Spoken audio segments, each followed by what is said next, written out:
Israel ने Lebanon के Hezbollah के लड़ाको खत्म करने अपने मिशन के हवाई हमले तेज करे।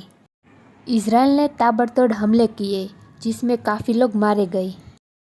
इसराइल और लेबनान के बीच मौजूदा संघर्ष बढ़ता जा रहा है।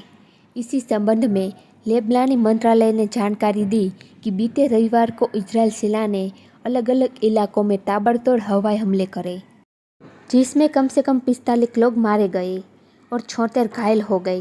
जानकारी के मुताबिक हमला दक्षिणी लेबनान गांव और पूर्वी लेबनान की बेका घाटी में किया गया, जिसमें 24 लोग की मौत हो गई और 29 घायल हो गए।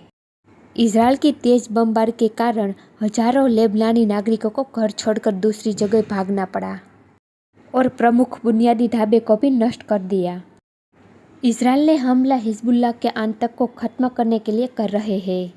हसन नसरल्लाह को मौत के घाट उतारने के बाद इसराइल का हौसला 7वें आसमान पर है।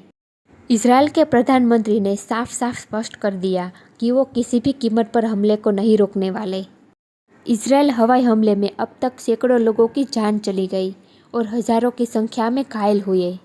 लेबनान में अब तक 140 लोग मारे गए, जिसमें 104 बच्चे और 194 महिला शामिल थी।